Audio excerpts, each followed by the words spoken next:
Scheme for rural reconstruction in India.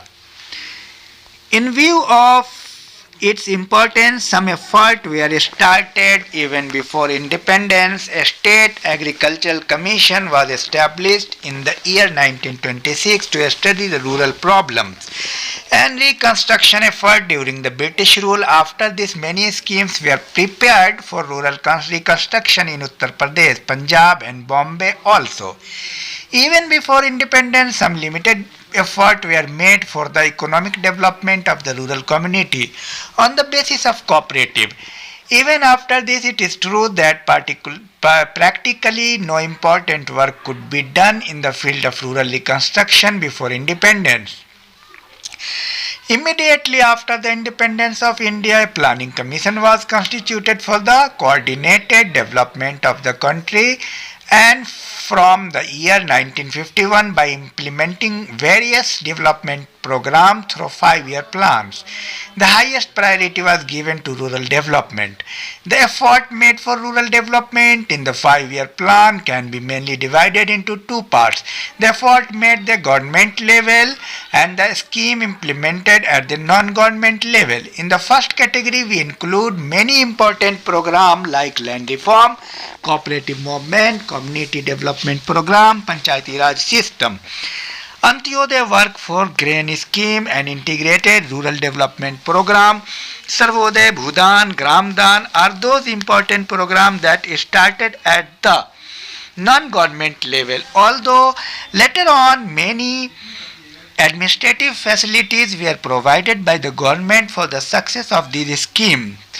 It is only through all these development plans that the true nature of rural development can be understood. In the present chapter, we will discuss only programs like land reform, cooperative, Sarvodaya land donation, adult education 20-point program, rural employment program, integrated rural development IRDP program, etc. community development program, and Panchayati Raj system are discussed. Zamindari evolution and land reform. This is very important chapter. Before independence in India, the farmers did not have any legal right on the land. At that time, the British government had made a permanent settlement of land, under which in most of the country the entire land of a village was under the control of Zamindar. The Zamindar collected rent from each farmer and deposited a fixed part of in it government treasury. This practice was called Rayatwari System in some part of the country. Malwari system was also prevalent, under which it was the common responsibility of the whole village to deposit the rent of the entire village land in the government treasury. As a result, the life of the peasant was not only highly exploited and poor, but the peasants were also very indifferent. All matter or content have been discussed previously about land reform. After independence between 1950 and 1951, different states made their own laws and abolished the Zamindari system. At this time, it was arranged that the farmers who have been cultivating on the same land for many generations, they should pay 10 times the rent of 1 year. You can get permanent ownership of that land by deposit it with the government. Such farmers were called Bhumidhar. If a farmer is cultivating any land for 5 years before the abolition of Zamindari, they, by depositing 15 times the rent of 1 year, he was also given the facility of becoming a Bhumidhar, means owner of Bhumi. In addition, it was felt that highly fragmented agriculture holding hinder the development of scientific method of farming and substantial capital investment in it.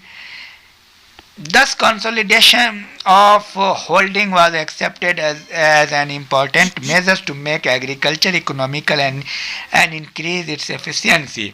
Through consolidation program, the work of giving a combined block of land to the farmer in the place of a small pieces of land was started.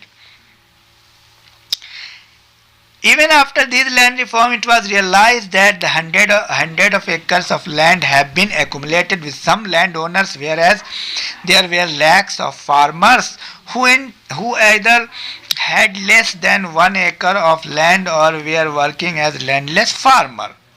To improve this situation, different states have fixed the maximum limit of holding by making separate laws. Although such laws could not be passed in all the states, but in some states. Daniel Thorner, in his book Agrarian Prospect in India, has clarified that this situation is a clear manifestation of the caste hierarchy of the traditional Indian society and the value associated with it. Even due to administrative efficiency and apathy, the common villager could not get much benefit from the land reform effort. This is the reason that the government is now considering such a comprehensive policy for land reform, through which more facilities of cultivable land can be provided to the small farmers and landless laborers who are being exploited by the big land owners. Cooperation movement is also very important for rural development and barrier. Now we will talk about barriers to rural social change. We will point out only in brief. In every society where many conditions encourage change, some such opposing forces or obstacles are also active which keep creating obstacle in change. We call these barriers barrier of change. The process of change in a society cannot be understood unless these barriers are understood. One of the main points in this regard is that the barriers to change are not of the same nature in all societies. They are related to a large extent with socio-cultural values and at different level of economic development. Due to these conditions being different in different societies, the barrier to the change there may also be different from each other. That many factors are responsible for creating hindrance in rural social change. It is true that a particular factor may appear to be more effective in a particular situation or period, but each factor can prove to be an effective barrier to change only in the proximity of the other. That is what should be seen. The second fact is that the effect of the factors obstructing the path of various changes can also be different from each other. From this point of view, the various factors responsible for the inhibition of change can be assessed realistically only by looking at the micro level and macro level.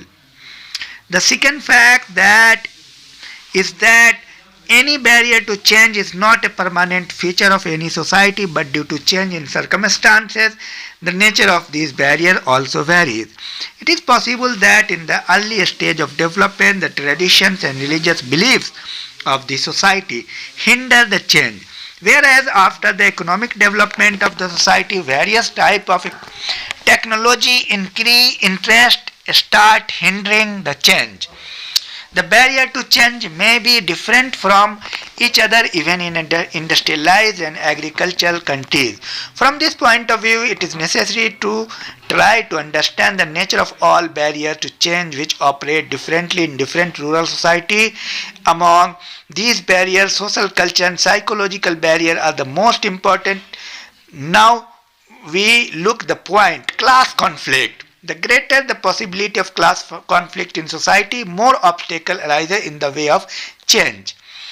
Class division gives rise to such class consciousness under which a person does not see any change, keeping in mind the interest of the whole society or community.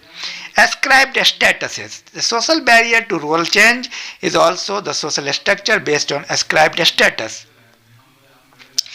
And interest-oriented leadership. In the present era, leadership is not only a major medium of change, but the nature of leadership also affects the acceptance or rejection of social change. And it has been written that interest-oriented leadership shut down the mind of the people, makes their conscience loose and tries to prove the usefulness of those modes of behavior approved by tradition. Social isolation is an important element of rural change. This is a physical barrier. If a community is very small in size, lead a separate life from the rest of the society due to lack of facility of change and communication, it gets very few opportunity to come in contact with other communities.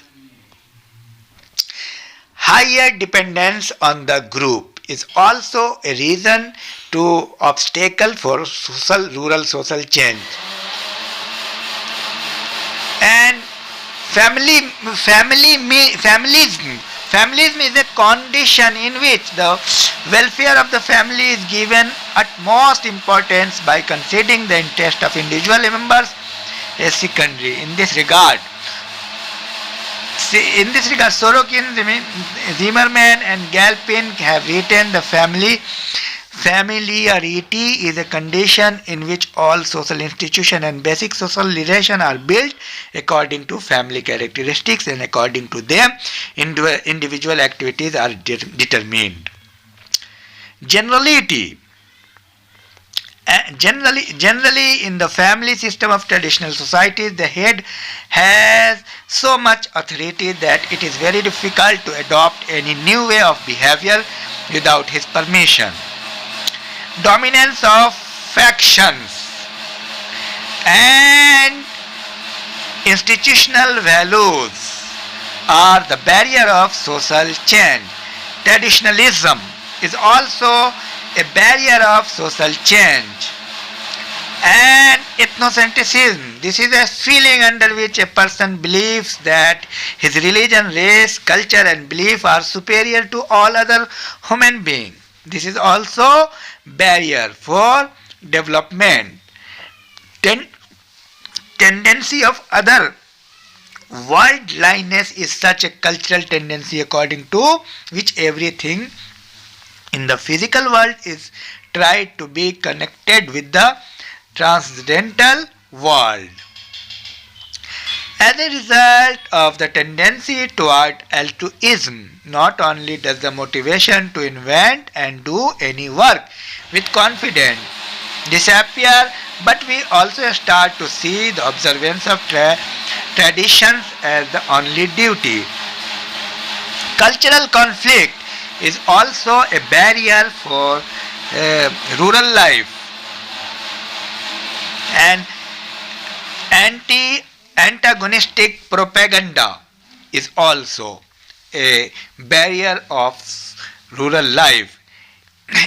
Now, conservative morality refers to the totality of all those rules that give a sense of right and wrong.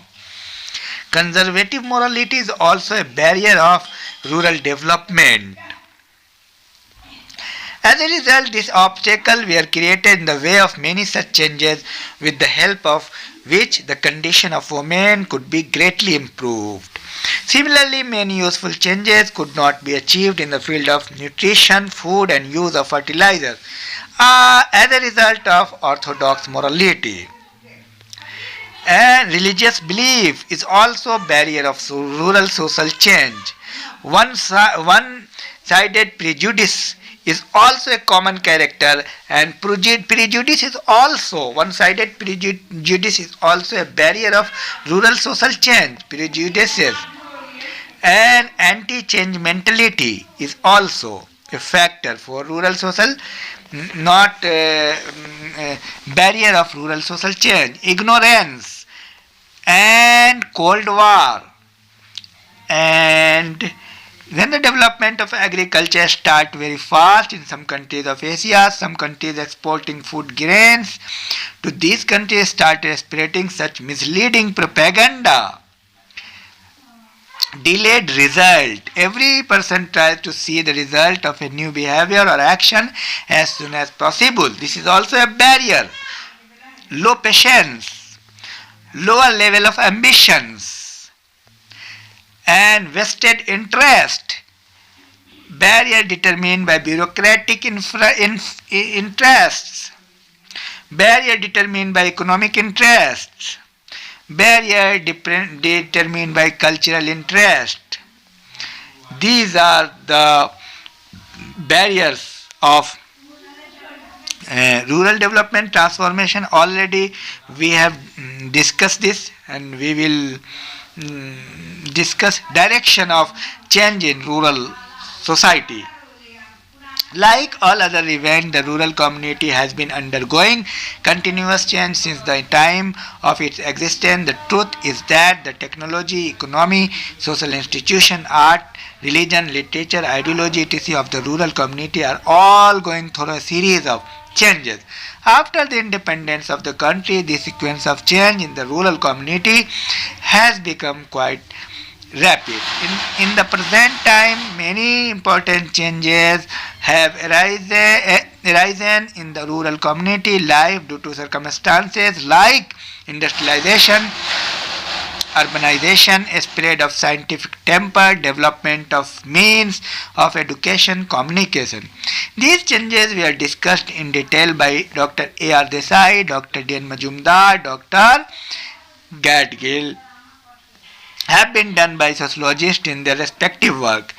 The changes taking place in the Indian rural community can be briefly understood. Now I would like to tell you the factors which is responsible for changes, that is urbanization, industrialization, modernization, and multinational companies, globalization, individualism and individual competition are increasing in place of collectivism, origin of individual ownership. Now the market system is developing due to the effect of mechanization with the destruction of cottage industries. Family power is declining and the joint family is being replaced by small families. Change in and migration. Now we will discuss a bit about migration. Migration means the process of moving from one geographical area to another, either permanently or temporarily. The element of permanence exists in the state of migration, from one country to another by migration, traveling from one place to another, from village to society, village to city, or from village to village in India. The process of migration has been very rapid in India in the last few years due to many reasons. The population moves from village to cities.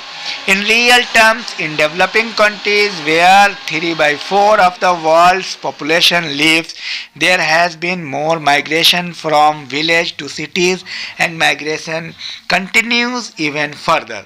The population of cities has increased rapidly in the last few years. Due to this, number of cities has also increased.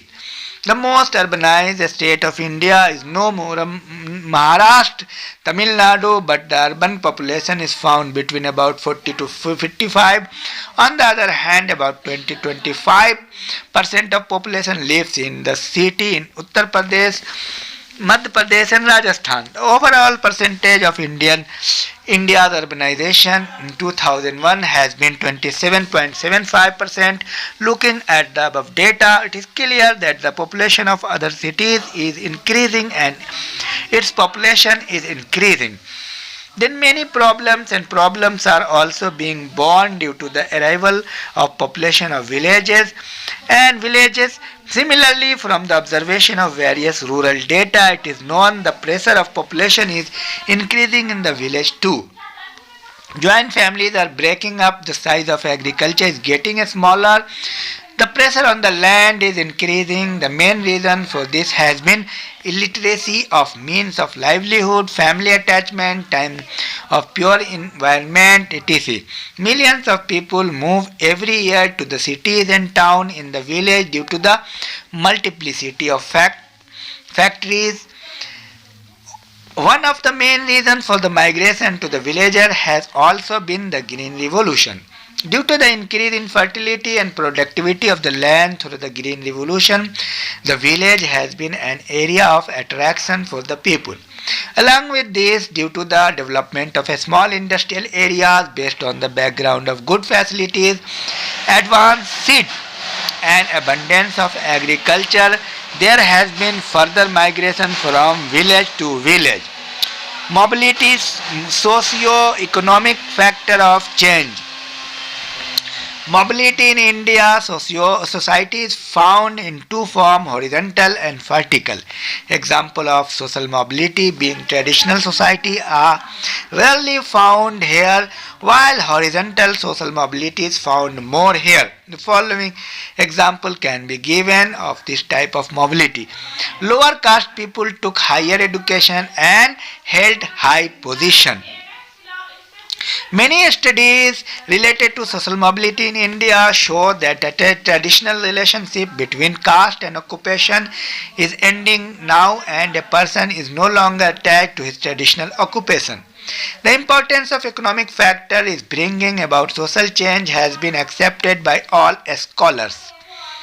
Due to economic factors such as women working with men, boys and girls are doing day-night shift in call center as desire to be financially independent. With the establishment of democracy in the independent India, there has been an increase in social mobility, regional, intra and external, commercial and intra-provincial, inter-familial, inter-kinship, inter-religious, international mobility. Social mobility is found more in cities than in villages. The main reason for the low and linear mobility in Indian society is the caste system. And Srinivas has explained, Dr. Srinivas explained Sanskritization in the form of social mobility among the Gad and Uri people of India and Kurg of South India. During the British rule, due to the spread of education, the impact of Western civilization and culture on Indian society, there was a change in social dynamic in the traditional Indian society. The relationship between caste and business began to break down. Women are gradually becoming self-reliant by doing job, raising their status in the family and society. These are the mobility. And